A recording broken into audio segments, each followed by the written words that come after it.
This week in Billionaires, AI startup Anysphere, the company behind the popular AI coding tool Cursor, raised $2.3 billion in a funding round that valued the company at $29.3 billion. Forbes now estimates that Anysphere's four co-founders, Michael Truell, Aman Sanger, Swale Asif, and Arvid Lunemark, are all new billionaires worth at least $1.3 billion apiece. All four founders are under the age of 30 and are alumni of Forbes' 30 Under 30 list. Kim Kardashian's apparel company Skims raised $225 million in new funding, pushing its valuation to $5 billion. That added $200 million to Kardashian's fortune, bringing her net worth to an estimated $1.9 billion. The round comes just a few months after Skims bought French beauty giant Coty's 20% stake in Skin by Kim, Kardashian's skincare line, for an undisclosed amount. Jeff Bezos' space company Blue Origin successfully completed its second launch of its New Glenn rocket, which it plans to use for missions to the moon and beyond. The firm also successfully launched the rocket's booster back on Earth, matching a capability previously only achieved by Elon Musk's SpaceX, and ramping up competition between the two billionaire-backed companies. Welcome to Beyond the Billions. I'm Giacomo Tognini, and joining me today is senior writer at Forbes, Emily Baker-White. You recently wrote a fantastic book about TikTok, Every Screen on the Planet, The War Over TikTok. Emily, thanks so much for joining me today. And first off, how did you come to reporting on tech and then specifically on TikTok? Hi.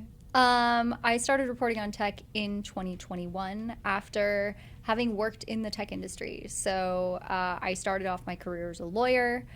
Within the course of my legal career, came across a lot of public-facing Facebook posts made by police officers that could affect public trust in policing in some way. Mm-hmm. I was fascinated by these posts. I questioned sort of how much more is out there and spent several years building something called the Plainview Project, which was an interactive database of public Facebook posts posted by police officers. And in the course of doing that project, I sort of became obsessed with the question of how Facebook and other big tech companies were shaping discourse. Mm-hmm. And so after I published the Plainview Project, I actually went and worked at Facebook in their policy department, and then worked at Spotify in their policy department. And the questions that I got to think about working at those companies were super fascinating. They were really important. But ultimately, I didn't want to be thinking about those questions in service of big tech companies. I wanted to be thinking about them in service of the public. And so I decided to go into journalism, which is how I got here. I started my journalism career at BuzzFeed News, then moved over to Forbes, and have been covering tech for BuzzFeed and then for Forbes ever since. And so obviously a fascinating background. I mean, I think there's so many reporters I've met with different backgrounds, but yours is particularly unique in how you came at it from that angle. So how did you first come to TikTok? And then if you want to walk us through a little bit about the background of TikTok as a company. I first started reporting on TikTok at BuzzFeed. Mm-hmm. I went and talked to a bunch of people who had worked there, asked them sort of, you're on this rocket ship, what should people know and about this was TikTok? What year, roughly? This was early 2022. Okay. And I said sort of, what don't people know about TikTok? What are you guys working on? What are you thinking about internally? Mm-hmm. And they told me about something called Project Texas, which was this internal initiative to essentially rebuild a bunch of TikTok's pipes, their sort of internal tools, so that less information about users was accessible to people in China. And the problem that Project Texas was trying to solve was that TikTok had sort of been built out of its parent company, ByteDance, which is a Chinese company. And not by any malice, but just by the way the thing grew up, TikTok users' data, millions of Americans' TikTok users' data, was really easily accessible to ByteDance employees in China. And because it was accessible to those people, there was a risk that the Chinese government would essentially shake down ByteDance or ByteDance employees, requiring them to turn it over. Mm-hmm. And by 2022, TikTok's already a massive app in the US, right? It's had its sort of boom through COVID. I guess if we're looking at the beginnings, right? I know that it started in China and then they acquired a US app, right? I guess what are the sort of the important things to know about how, ByteDance, its founder, John Yiming, and sort of the origins of TikTok up to that? Yeah. So ByteDance was founded in 2012 by Zhang Yiming, this technologist, sort of techno-optimist. He's kind of a tech bro. He's one of those people who thinks like really rationally about everything and thinks, you know what, technology and math can make us more efficient. It can make us better. And so Zhang Yiming founds ByteDance. He's really interested in the idea of the recommendations algorithm. And his first big hit, ByteDance's first hit, was not TikTok. It wasn't even the Chinese version of TikTok. It was something called Jinri Toutiao, or Today's Headlines. It was a news aggregator app. And Yiming, as he's called Yiming the same way Mark Zuckerberg is called Mark. Yiming and ByteDance go out and they say, we're going to give you algorithmically served, sort of algorithmically personalized news feeds. So we're going to give you the news that you want to see. You don't need to go to all those papers and sort of sift through what you're interested in. We're going to give you a stream of exactly what you're interested in. And they were doing this really, really early, sort of just as the idea of personalized feeds were catching on. They also encountered some resistance from the Chinese government because, of course, in China, news curation and pushing the appropriate state-approved line is really important. And Yiming was like, no, we're just going to give you what you want to see, and that will keep you coming back, and it will make you like the app. And the government was like, but what if we want to decide what people see instead? And, what if and they so, don't like what's being served? Right. Yeah. So sort of from early on, the idea behind ByteDance of showing people what they wanted to see was in a little bit of tension, actually, with the Chinese government. Anyway, fast forward, Jinri Toutiao takes off, really successful app. Then we move on, and Yiming and ByteDance move on to what they refer to as vertical video, meaning video meant to be consumed on a phone instead of video meant to be consumed on a computer screen. And vertical video is really popular. They're worried they're too late to it, actually. There were other vertical video apps that were more popular, but they make this big entrance into the vertical video space. And ultimately, the successful app that comes out of ByteDance in China is called Douyin. And Douyin is the Chinese equivalent to TikTok. Right. Now, it was really important to Yiming from pretty early on to try to break out of China and sort of internationalize ByteDance's empire. And so actually first, they tried to make an international clone of Jinri Toutiao. It was called Top Buzz. It did not do that well in the United States. It did well for a while, and then for a number of reasons, including differences in how the news is reported in China versus the United States, it became really hard to actually make that take off and get it to stick here. Vertical video, because it was more about entertainment and less about news, was easier to internationalize, and they were able to sort of take the success that they had created with Douyin and eventually also grow that success on TikTok itself. And I guess how important is the algorithm, right? I think that's something that we always hear about, and like if anyone who's ever used TikTok will know that generally it seems to be a lot more accurate or serve up better content than other algorithms, right? So what do you think sort of sets it apart, or how important is it to its success, overall? I think it's very important to what TikTok is. It's very important to sort of how we think about TikTok and differentiate it from other apps. Right. It wasn't always perfect. The algorithm, like all algorithms, was actually just a big combination of human thoughts that were sort of encoded into a big math problem. It's not magic. And it got better over time. But it is really important. And I think what made TikTok different, especially at the beginning, from your Facebook, your Instagram, your YouTube, is it revealed, what made TikTok different than your Facebook, Instagram, YouTube was that it relied much more heavily on revealed preferences than stated preferences. So when you go to Facebook, you friend people and you follow pages and you tell it what you want to see. When you go to Instagram, same thing. You follow people. When you go to YouTube, you're probably going to use the search bar. When you go to TikTok, it just goes. Nothing. You don't express anything to it affirmatively.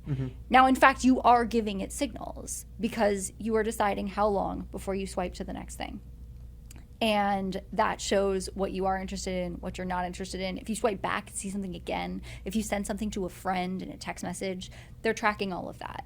And instead of what you say you want to see, they were basing all of those recommendations on what you actually are spending time watching. And that, in a sense, it enabled them to know you better than you know yourself, or enabled the company to sort of know the truest version of you, even if that's not the version that you want to put out into the world. And so when people said, oh, TikTok's so creepy, it knew I was gay before I knew I was gay, it knew I was pregnant before I knew I was pregnant, those type of things, it is watching everything that you reveal to it. And every swipe, every text message, everything you do, you are feeding it information about you.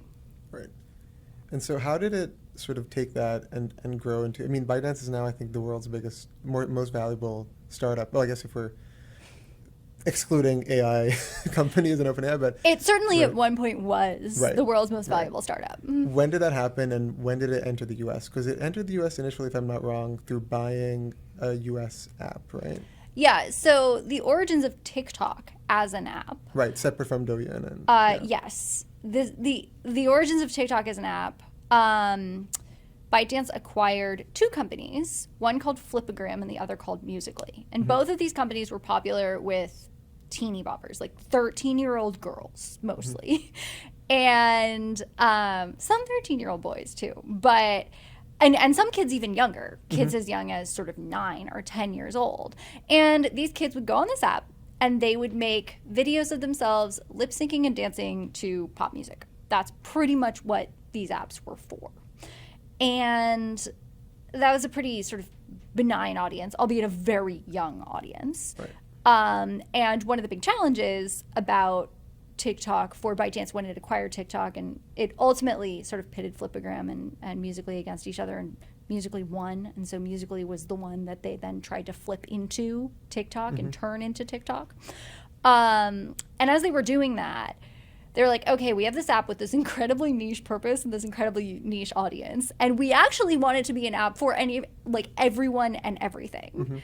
And so they had to, quote, diversify the content. When they talked about diversity back in 2017, 2018 at TikTok, they weren't talking about where you're from or what religion you practice. No. They were talking about, are you a teeny bopper lip syncing and dancing, or are you literally anything else? And they spent a lot of time trying to sort of manually boost all other types of content to then bring new people in so that they would grow beyond this sort of very niche purpose. And it worked. Right. And I guess it was around the time of the COVID pandemic, right, that it really blew up? Yeah. So TikTok, they relaunched Musical.ly as TikTok in 2018. And it got some traction. It was still very young, but it sort of started feeling a bit more like Vine had felt, right? It was broadening its appeal. But the sort of real explosion in TikTok's popularity came when everybody was stuck in their homes. We all knew how these other apps worked already. We were tired of them. We were tired of Instagram. We were tired of YouTube. There's this new weird app that sort of has, it's very short. It's very silly. It has like a little bit of an absurdist streak. And it's like, yes, this is what we need. We're all bored. We're looking for more things to waste our time. And we're given this thing, this gift, this new app that's funny and engaging. And that really sort of made TikTok explode, especially with older people. And by older people, I don't, I mean like, people who are in their 20s like and 30s. Not the 13-year-olds. Not the 13-year-olds, right. I'm not meaning like senior citizens here, though it did start breaking in to that demographic too in a way that it hadn't. But I really mean older people, like anybody over the age of 25. But so I feel like at that time, right, when it was really blowing up and everyone was, at home consuming all this TikTok content, there wasn't as much thinking or worrying about the ownership of TikTok, right, and what that meant. So, I guess we can fast forward to when you started reporting on it in 2022, but when did those concerns start to come out? Obviously, I think in the end of Trump's first term, there was already some talk about the Chinese government's, involvement and influence. How did those concerns start to come out and sort of be thought about? I think a large part of it is that we were all really busy thinking about other things in 2020. There was a pandemic, there was a presidential election. Right. Into 2021, we were still all like, can I go outside? Yeah. How far do I have to be? Like, it just wasn't at the top of everyone's minds. And the content on TikTok at the time was pretty light. And that was intentional. TikTok really wanted to be, they called themselves, their executives went out and said, we're the last sunny place on the internet. And this is a time when like Facebook is full of everybody's like hyper partisan aunt and uncle saying all manner of things. They're tired of it. Everybody's angry. YouTube is full of radicalizing this and that. And like TikTok was just funny. It was light. It was funny. It was like dogs doing weird things on the street, you know, just like utterly harmless content was at least the sort of reputation of the app. Right. And that was refreshing. And so it wasn't at the top of people's minds to sort of wonder who's behind this app, who's running it, and what agenda, if any, is it pushing. But eventually it got big enough that I think we started asking a lot of the same questions about it that we asked about other tech giants that have sort of unprecedented power over what information we consume and our data and all things like that. And when I started reporting on TikTok and found out about this thing called Project Texas, TikTok was different than most of the other tech giants that we talk about. And it was different because its parent company was Chinese. And sort of trying to figure out what that meant led me to what I end up talking about in the book as the employee shakedown problem. The Chinese government is an authoritarian, totalitarian state. There is no due process. The government tells you to do something, you have to do it. Right. And given that, if you have a company in China and you're just trying to do your job, right? You're just trying to run your private company. If the government doesn't care and sort of just lets you roll, then you're fine.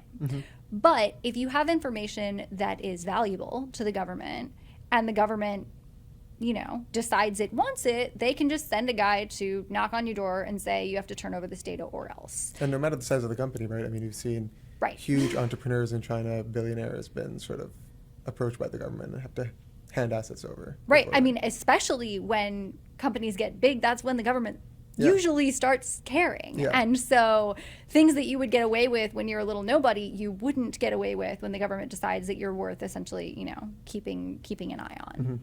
And so TikTok gets big enough internationally that there is a concern that TikTok, that ByteDance now holds all of this valuable information that could have national security implications. And a lot of people justifiably say, why does the Chinese government care about my dancing? Or why does the Chinese government care about what my cat did today? The answer is they probably don't. But there are a few caveats to that. One is that being able to capture that much aggregate data about that many people is valuable even if you particularly aren't that valuable. Because it tells the Chinese government sort of what Americans are talking about, what they're thinking about, what videos do they linger on that they might never want you to know that they linger on, right? That's interesting. There were also people in the U.S. intelligence community that were worried about 5-10 years from now when you and your silly dance at your 19th birthday could come back to haunt you when you're 29 and applying for a sensitive role in the U.S. government. So they were worried about some number of people essentially being blackmailable with their youthful misdeeds or nonsense. We can debate how strong that is. It would probably be strong in some small number of cases and weaker in most other cases. But then there's also a group of people for whom serious surveillance from the Chinese government is actually pretty scary. And those are dissidents. They're people who have family in China who could be seriously harmed for their overseas speech. They are members of the U.S. military, members of U.S. intelligence agencies, right? And so, like, there is a small number of people for whom, like, TikTok and ByteDance having your data and the Chinese government being able to shake them down for it is actually kind of scary. Right. Minority groups who have, you know, come to the U.S. as refugees. Absolutely. Absolutely. And so when you started talking to those employees and you found out about Project Texas. Obviously,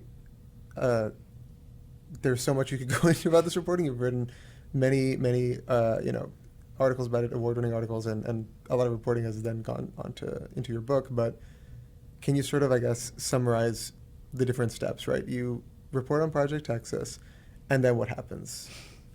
So I got like every reporter's favorite possible email. I report out that there's this thing called Project Texas, and then I get this email that has a subject line, Project Texas, want more, ? And I'm like, yeah, I do want more. So I write that person back and I say, yes, please, what more do you have to let me know? And the person who wrote that email eventually sent me a cache of recordings that they had made. They had worked at TikTok, and they sent me a cache of recordings of internal meetings at TikTok about Project Texas and about data access. And that gave me a real inside look at how the company was sort of thinking about and dealing with this problem. And to the company's credit, they were trying to fix it. They realized how big a problem it was, and they were trying to fix it. The problem was, and having worked inside tech companies really made this easier to understand for me. If you take any consumer app on your phone today, there are like somewhere between 50 and 500 internal apps that you don't see that prop that thing up. That the company that runs that app has all these they're sending data from this thing to that thing to that thing to that thing to that thing to that thing. And none of it's nefarious. It's just like how giant tech apps are built. And that's what ByteDance had done in building TikTok. Right. Part of TikTok's code was connected to Douyin's code initially, right? Not because there was anything wrong with it, but because one had grown out of the other. Right. And Brian Stelter, the CNN anchor, once asked me, is it like untangling a plate of spaghetti?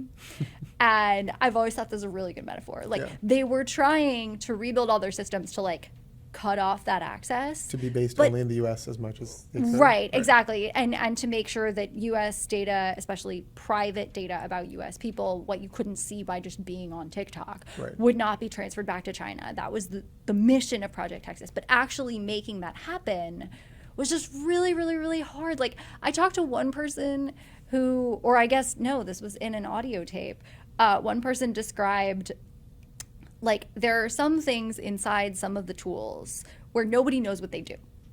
And it's like, well, that sounds bad. Yeah. And it's not like that there's a big secret red button that says don't press the red button. What probably happened is that some engineer in China wrote this bit of code like in 2018, left, moved on with their life, have nothing to do with ByteDance anymore. And the new people who came in were like, well, we can't disable that or the thing breaks, so nobody touch it, but we don't really know what it does. And then like amplify that by however many internal tools they have, which is definitely in the hundreds. Right. And just like there's not great institutional knowledge, there's not great communication about who's building what to do what. There doesn't necessarily have to be anything nefarious, but actually cutting off all of the points at which data could be exchanged was like this massive undertaking that I think the company thought was going to be a lot easier than it actually was. Right. And then, after that, I think, let me know if I'm getting the timing wrong here, but soon after that is when you discovered that you were being tracked by TikTok, right? You and other reporters, right? Yes. So how did that happen? There's only so much that I can say about this. Right.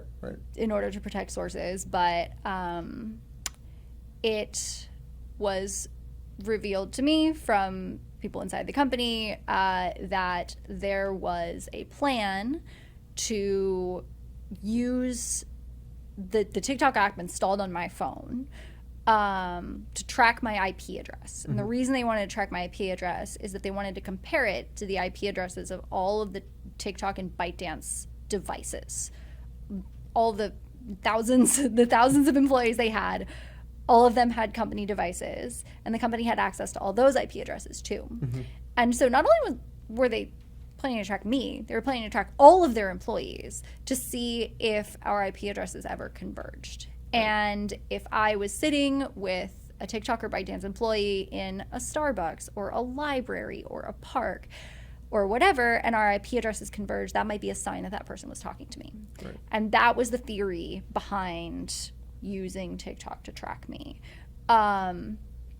We reported on this plan. I knew that there was a plan. I didn't know that it had actually been consummated. We reported on this plan. TikTok and ByteDance deny it. They say, no, we're not doing this. Then they bring in Covington, formerly known as Covington & Burling, the white shoe law firm, and they're like, can you figure out if we did this? And Covington eventually finds that this had happened. It had happened to me, and it had also happened to Christina Criddle, another reporter at the Financial Times. And TikTok and ByteDance come out and they say, you know what? This is what we found. We did this investigation, and they fired the people who were involved in that plan. The way the company tells it, it was a relatively small number of people who were in the department that investigated leaks. They had made some very poor decisions, and they were fired as a result. And I imagine you no longer have the TikTok app on your phone. I do not. Then, right. That was the room we're in is like, I don't know, 50 feet from the room I was in when I found out about the plan to do this. We're actually all here on an offsite, and the very first thing I did was take TikTok off my phone, and I have not had it since that day. And so how do you, as a reporter, weigh your considerations then and keep reporting on it? Because I remember at that time there was also talk of an investigation into this right from the government, and it's also kind of when a lot more scrutiny was kicking up. Right. This made me want to cover the company more, not less. Because you're a very good reporter. Right. A lot of people are like, oh, were you scared? No, I was like really disappointed. I was not scared that some random people at TikTok and ByteDance and people in China knew like which coffee shops I like to go to. That didn't place fear in me. I didn't think I was going to be abducted off the street. Right. My concern was for my sources, but there was not a sign that they had actually found anything about who was talking to me. To this day, I don't think that yielded any fruit for them at all, other than a whole bunch of pain. Because why? It's hard to describe, but like at that point, TikTok and ByteDance had been pushing back against a relatively small faction of people saying TikTok is spying on you. Right. And they were like, no, it really isn't. And then TikTok went and specifically spied on me when they didn't have to, didn't even get anything. And it's like they sort of proved out that the worst version of people's fears about TikTok could be true in certain circumstances. Right. And it I think cost them terribly. The very poorly thought out plan hatched by these people who did this, I think did immense harm to the company, actually. Right. And was it soon after that there was the first talks of a ban in the U.S.? So I think it was soon after that there was sort of broader bipartisan interest in a ban. There was, ever since like 2019, even pre-pandemic, there was a small number of people, generally Republican China hawks, who said this is a problem. Marco Rubio from 2019 on was like, we need to ban TikTok. We need to ban TikTok. Right. This is the Chinese-owned social media app. We don't it's a Trojan horse. Like they absolutely believed it had to be banned and it was a national security threat. The general public and the median congressperson didn't really feel that way. They were like, this is teeny boppers dancing. We're going to like focus on other things. And I think there are a few reasons why that changed. One was our reporting. Yep. Two was that it had gotten so much bigger. And all of a sudden there were starting to be a lot of conversations about politics, about culture, right? It had much more influence than when it was teeny boppers dancing. It's kind of like most social media apps, right? They started out as you're connecting with friends and then fast forward to when they're these massive. Well, yeah. I mean, the thing about tech giants is in the form that they're conceived as, they seem sort of benign. Facebook wants to, connect the world or whatever. That's fine until it gets absolutely huge and its recommendations are deciding what news you see, and all of a sudden, yikes, right? And I think that's the story of Facebook. It's the story of YouTube. It's the story of TikTok. And like the fact that the company all of a sudden had so much power over discourse and culture and commerce is what made people worried about it. And I think the pandemic was also an accelerant in that people were getting a lot of bad health news, not necessarily more on TikTok than anywhere else. I think all the platforms were trying to make sure that people were getting reputable information, but they were turning to these for-profit entertainment companies for really important information. And I think that made a lot of people nervous too. Right. And so then it's under the Biden administration that I guess it is a ban, right? It was a ban that was passed into law.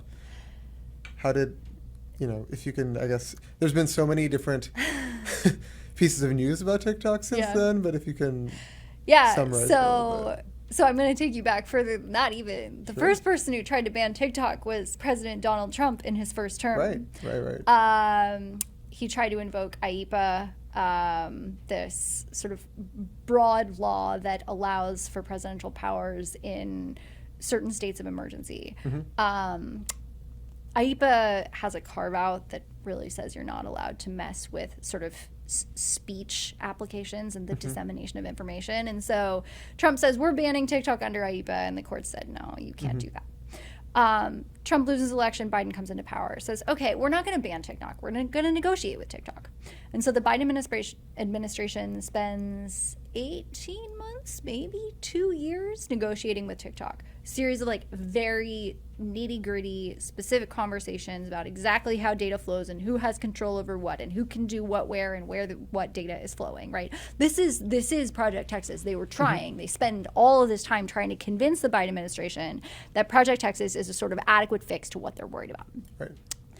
And the Biden administration tries and tries and tries. And in early 2023, which is a few months after the spying incident, after all these, the revelations of the tapes have come out, the Biden administration says, yeah, we're just not persuaded. And part of the reason the Biden administration doesn't like the deal that TikTok is proposing is because they would have to trust their own CFIUS enforcement division. CFIUS is the Committee on Foreign Investment in the United States, which would be in charge of overseeing whether TikTok was actually doing what they say they were doing. Right.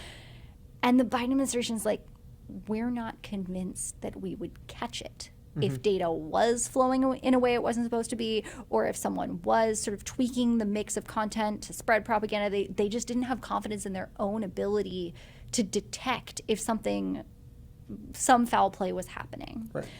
It was just too big and too complicated, and they look at it and they're like, you know what? We think the only way to really solve this problem is to make ByteDance sell TikTok. ByteDance can sell TikTok. TikTok will be U.S. owned. ByteDance won't have any control over it anymore, and everything will be fine. And so in 2023, early 2023, the Biden administration says this. They say, we've been negotiating for years now. Guys, it's not going to happen. You're going to have to sell. And ByteDance essentially says, make me.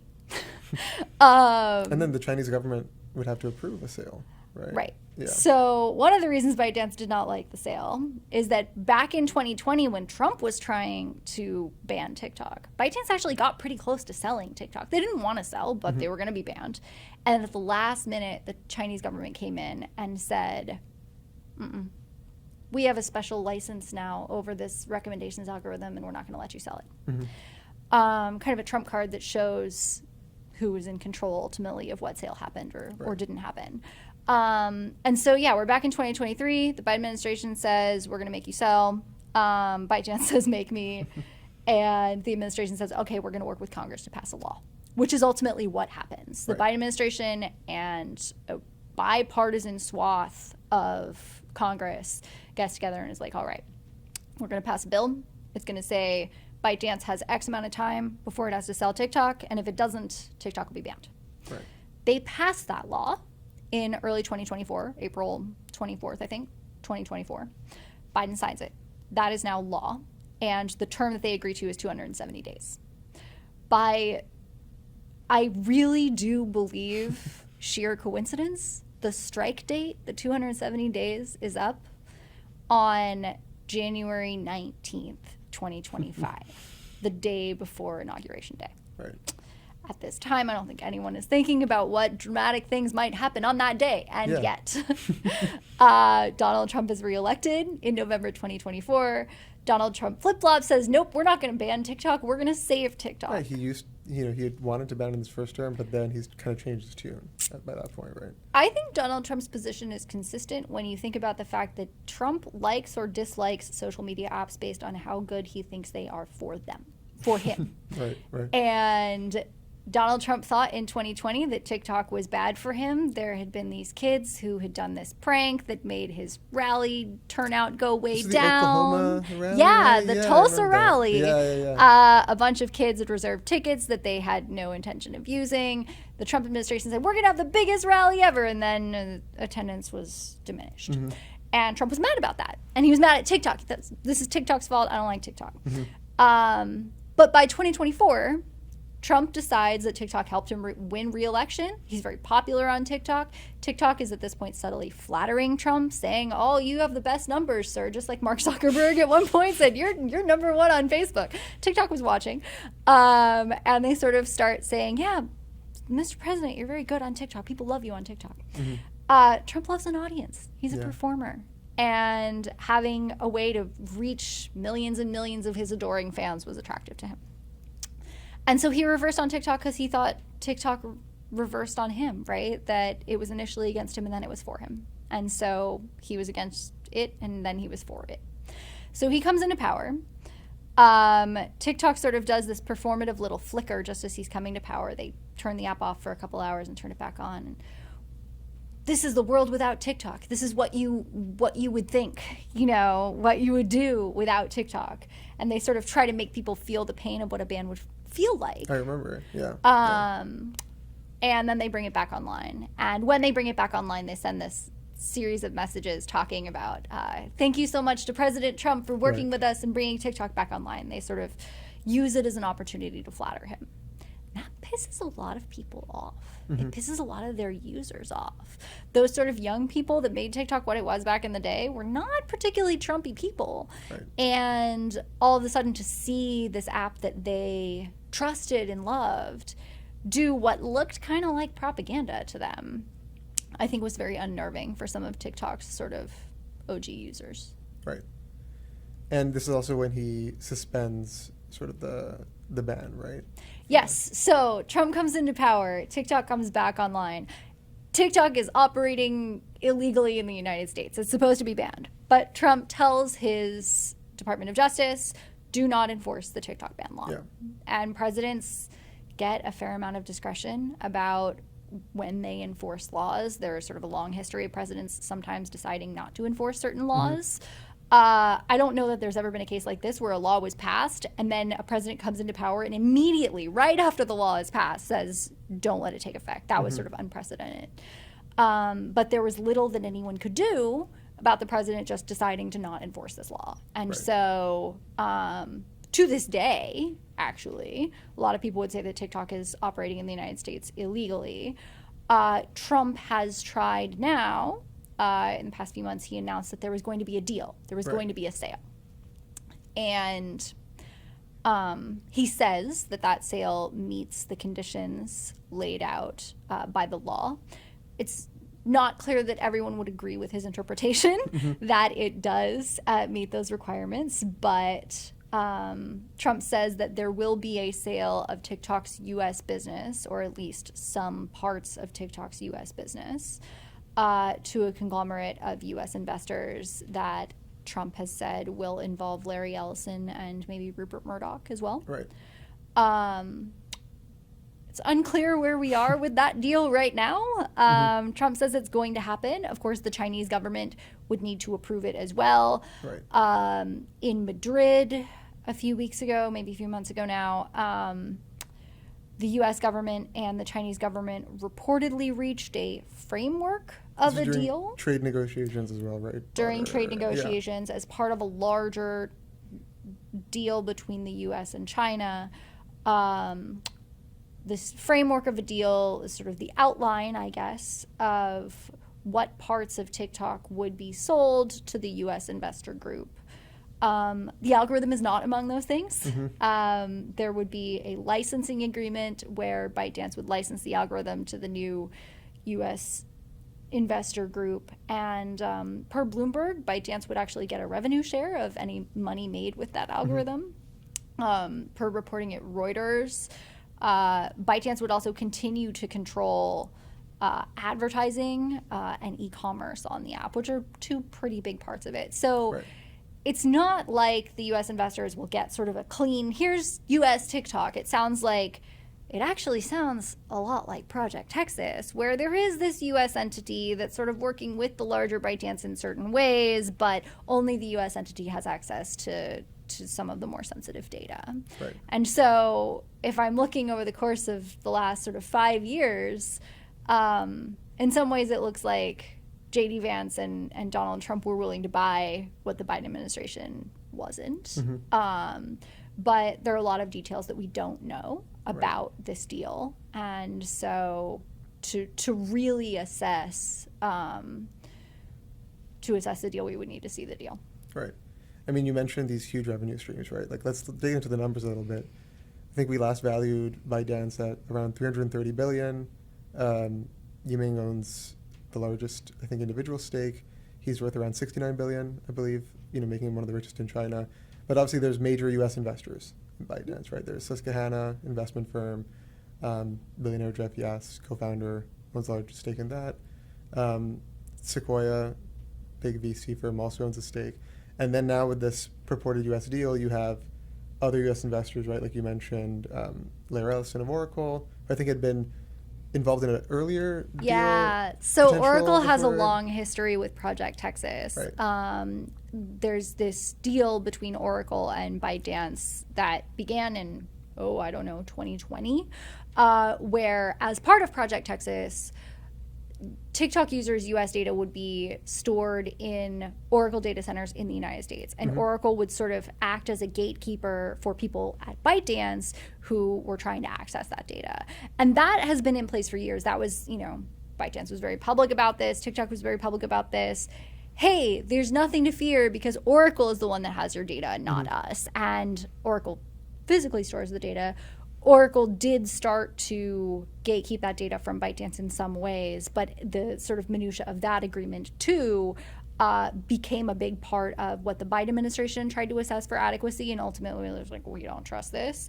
And very likely that same sort of arrangement was a big part of the deal that the Trump administration appears to have ultimately signed on to, although we don't know details of what the Trump administration has signed on to yet. Right. I mean, you've been covering this story. Calling it a story seems reductive about the amount of reporting you've done on it. But what are you watching for right now? What are you reporting on now when it comes to TikTok? And what do you think anyone who's a TikTok user or is just interested in the story should be watching out for right now? There's lots of time still for this framework deal to go south. I think no one really knows what's going on right now. We were close. Then, Trump momentarily pissed off Xi with some social media post, I think. And then I think now they've, smoothed that over. But, until there is an announcement that there has been an executed contract and the sale has been completed and here is exactly what has been transferred, I think we are in the sort of same no man's land that we've been in for a long time. And we know with Trump, he says a lot of things. Some of those things ultimately happen, others don't. I think TikTok and ByteDance have been very patient. They are trying to, play the hand that they have been playing for a long time, which is to just keep doing what they're doing and wait for anyone to actually force them to stop doing that thing. And so far, patience has served them very well. Well, this has been fascinating to dig into with you and something we're going to have to keep reading about and looking at for a while. And I learned so much from you every time we talk about this and your other reporting. But Emily, it's been great. Thanks so much for joining me today. Thank you. You can find Emily's stories, a link to her book, and the other stories we mentioned in today's episode in the show notes.